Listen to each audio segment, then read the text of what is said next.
Hey y'all, it's Asha back with another episode of Because I've Healed. And today I'm recording this on the heels of closing out the first round of Reset. And I decided that I would get on here and tell you a little bit about it while it's fresh in my mind, and to really tap into the experience of what has happened in the container. So, Reset, as you have hopefully heard by now, is a 6-week container for high achieving, busy, burned out Black women and women of color who are in the middle of a transition and who have done everything right, but they still feel like something is missing. And you're not quite sure what to do, where to go, who to listen to, because on one hand, you have your logical brain telling you all the things that you should and shouldn't do. And on the other hand, you have this emotional feeling that you probably can't quite name that might feel like some emptiness, dissatisfaction, or some sort of discontent that is almost scary to acknowledge because you've done everything right. You've gotten the degree, you've gotten the job, you have the family, you have the accolades and the awards, but there's something that is missing under the surface that can't quite be named. The reason why I know this is because this is also my story. And when I created Reset, I really thought about what I did to transform my life. And when my business coaches and friends would ask me, say, I don't know, I just can't settle for being unhappy, for being disconnected, for being discontent. And people tell me that I'm brave and courageous for leaving the United States, but I don't think that that's really it at all. I think that I was very clear on what wasn't working and I was willing to explore what was. But still, there was some unknown strategy behind it. And so I thought back about the steps that I had taken, the things that I had learned, the processes that I had undergone, and created Reset, which is a reflection and a guide for the process that I went through. But here's the thing, it's not a you must do 1, 2, 3, 4, and this is going to get you X result. It is a pathway to learn how to reconnect to yourself so that you become your own guide. So, my goal is not to create additional people who look like me and do the same thing that I'm doing. That's not it. We all have different paths, we all have different goals, and we're all entitled to remain on our own journey. But my goal is to help you reconnect to yourself so that you know what your journey is and what your steps are outside of or inside of or next to or unrelated to all the rules and socialization that we have in the world. So the first step in Reset is to really connect with your feelings. And in order to do that, you have to become aware and present of what's happening in your body. So yesterday when we closed out, one of the transformations that I asked at the beginning of class, or how should I say it? I asked what felt different the last week versus the first week. And one person said, when I came in, I was really disconnected. I didn't know what I wanted. I didn't know what was going on. I didn't know where to go. I knew that I felt some kind of discontent, but I really wasn't listening to my body or paying attention to what was going on inside. And she said at the end that she was using her body as her compass to even feel into what she wanted to do for the day. She came in not tuned in and she left listening. She said she was so busy rushing around and outwardly focused, but now she's actually taking the time to really hear what is being shared with her in these times while she's by herself. And then that gives her the greatest insights into what is next. That is the whole name of the game. That's the whole thing. Because if you're not connected to what's going on within you, that means you're probably connected to all of these things going on outside of you. And then you're just following somebody else's script. And at first, it may not feel too bad, but that's the piece that actually leaves the discontent because you're following the rules, but the rules are empty and hollow because they're not touching on what your internal desires are. Another thing that happened in the program that I am really proud of is that we got to witness each other and there was no shame. There were similarities, commonalities. There was the identified gap between what I want to do and what I feel like I can do, or what I want to do and the guilt that I carry for wanting to do something else.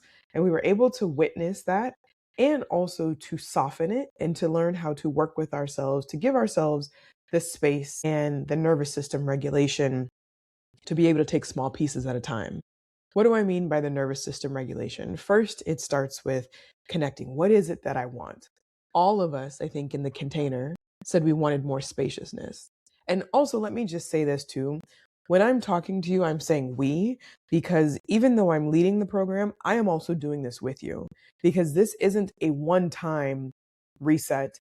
This is a continuous practice of tuning in, listening, making adjustments, experimenting, tuning back in, listening, making adjustments, and experimenting. So, as much as I have designed the container and I have used it in my life to get from the United States to Portugal to leave law to become a healer, it is still a practice that I engage in on a regular basis. And as I'm leading each week, I am doing everything with you. So when I'm saying that we tuned into our bodies, we identified the gaps, we regulated our nervous systems, I really mean we. I'm on this train with you, even though I am guiding you through the process. So all of us said in the program that we wanted some spaciousness, and it looked different for each of us about how we would create that spaciousness. Some of us have adult children, some of us have young children, some of us have no children, some of us are entrepreneurs, some of us are working for other people, some of us are making a career move. So we're coming from all different backgrounds, but the spaciousness was a constant theme. And how that looked for each of us was a little bit different. And so I asked the question, if you want spaciousness, which is the feeling, what are the things that create the feeling of spaciousness that you're already doing? And what are the things that take away from that feeling of spaciousness? And from there, we were able to identify little ways at first to be able to make that change to create more spaciousness, to allow more spaciousness in. And here's the nervous system regulation part. One of the participants wanted to take an afternoon to herself, and I try to take the last 3 days of the month. So, like Wednesday, Thursday, Friday of the last week of the month off so that I can have time to myself. Neither one of us were actually able to do what we had said because of the guilt that creeps in. So we might start, and then let's say the mom, for example, who wanted a little more time in the afternoons, she might create it, block off her calendar at work. Child was still at school. She's at home by herself because she was working remotely.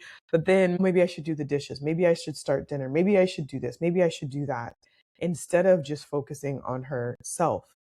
And that's a real thing, that feeling that comes up. And the reason why is because the nervous system says it's not safe to not do. It's not safe to focus on myself. It's not safe to not be busy all of the time. And so the encouragement was to set a timer for 20 minutes and just do something purely for yourself. If you just want to sit there, if you want to go to the park and sit, if you want to watch your favorite show on Netflix, whatever it is, give yourself 20 minutes and remind yourself in that 20 minutes that it's safe for you to do this.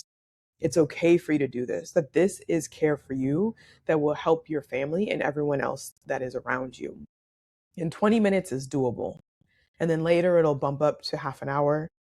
Then it'll move up to an hour. Then it'll move up to half a day. And then maybe it'll even get to a full day because we're giving her nervous system time to catch up. So this is not about going from 0 to 60. This is about ramping up or creating small moments of time in the day to be able to connect to yourself and to choose yourself. Me, for example, with the 3 days that I want off at the end of the month, which is really more than that because it's Wednesday, Thursday, Friday, Saturday, Sunday. So 5 days that I want off at the end of the month so I can rest and recharge. It's on my calendar. And I don't think I've been able to do it at all this year, even though it's on my calendar, because there's a rental that comes up at the studio, or there's something that happens, or I don't have support yet for someone to handle questions when I'm out of town or when I'm unreachable. So even if I'm not on the teaching calendar or showing up at the studio, I'm still on in one way or another. And then when I'm on, I'm just on. That means I'm not off. So even though I have it blocked on my calendar, what I allow myself to do is to not step in and try and solve every problem that comes up, to empower the instructors to be able to do it. Maybe I can't get Friday and Saturday and Sunday off, but Thursday, if there isn't much going on, that's a day that I can stay home. So it's not about doing the big thing right away. It's about giving ourselves the space to be able to do the little things over time so that we can catch up. So this was really helpful to do in the container because we were able to witness ourselves. And even though it isn't this big transformation, these little things are what lead to the big transformation. Because let me tell you, having left the United States and moved to Portugal, I'm still me. I'm still experiencing some of the same things that I experienced in the US, because location doesn't change your process. Location doesn't change how you process stress, how you think about life. It comes in the small moments. It comes with recognizing that you can let your guard down. It comes with realizing that you can breathe a little more deeply. It comes with realizing that you're in a different place and you don't need to rush and hurry and get everywhere at the speed of light. It's those moments that you take back almost as an act of rebellion that begin to change how you feel, how you show up, how you are. And then those moments put all together begin to really transform your life. But it starts small. It starts with a perspective change, it starts with a thought process change, it starts with protecting your peace. It starts with choosing you in the small, accessible ways that you can do it every day until you can build up the situation, the circumstances to be able to make the big change that feels transformative, that feels like it gets rewarded by the world.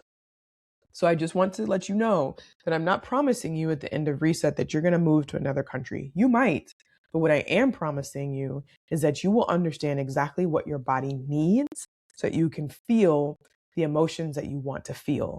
And I promise you that you will leave with a roadmap or a guidebook to your own process for reconnecting and knowing how you need to feel supported in your quest to feel how you want to feel on a regular basis. The other thing that feels really transformative and different about being in Reset is that I am also doing this with you.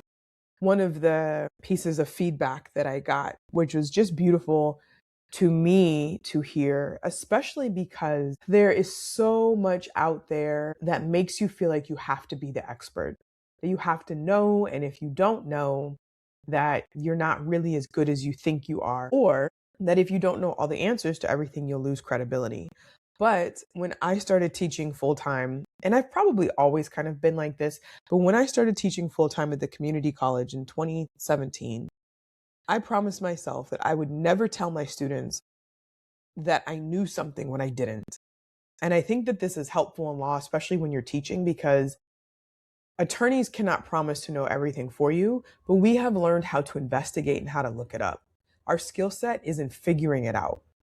And so I would tell my students when they would ask a question when I didn't know the answer, that's a really good question. I don't know the answer, but here's how we're going to look it up together. And that same transparency is what I bring to my containers. Here's what I've learned. Here's what I'm processing. Here's what I'm going through. Here's how I'm applying it. This is what I can offer to you. Let's see how it resonates with you. Or I'll get questions. What about this? What about that? You know what? I haven't thought about that. Or, I'm not well versed in that area. Let's work it out together. Or sometimes it's just okay to say, I don't know. And what does that do? It does a couple of things. One, It's transparency. And I'm never going to pretend to tell you that I know all the answers, because I don't.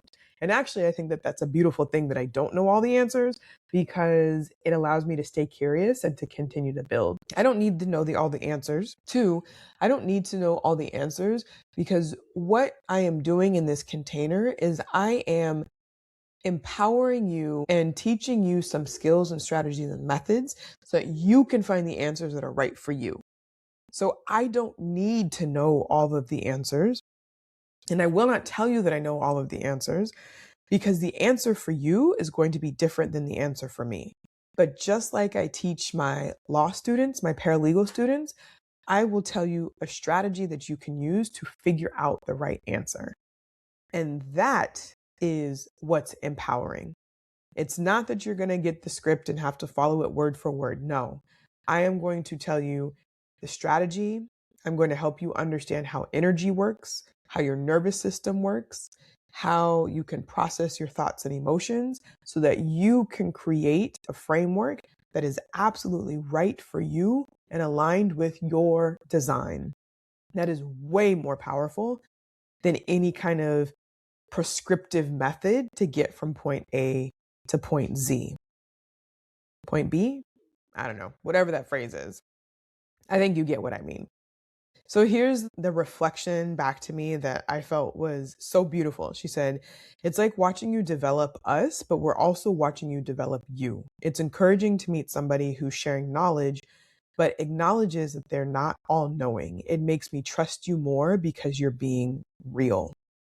That's exactly what I want. I will always be real with you. I will never tell you that I know something that I don't. But the beauty of being in this practice together is that we're in it together and that we can all help each other grow. So when you come into this container, please bring all of yourself with you. Don't just leave your practices, your methods, your thoughts or ideas at the door because you are learning a new skill from me. No, bring it all to the container so we can all benefit from the collective knowledge that is here. Now, I think I'm going to leave this here. I think you get the point about reset and why it's different from other healing containers or coaching containers. I don't even want to call it a coaching container. It is a group container, but I don't know that it's really coaching. It is a strategy, if you will, to help you reconnect to yourself, but it is alive. It is dynamic. It is always changing. I'm always bringing in pieces that I learn that week, that day, or even from a couple years ago, because that's how it's supposed to be. That's how life is. This is for you, particularly if you are in the middle of a transition or getting ready to make a transition. I want you to know that these feelings of restlessness, of emptiness, of discontent do not mean that you are broken. These are the signs of a growth phase. And growth is not always comfortable. I remember being a kid and growing tall, and they talk about growing pains in your knees and in your joints.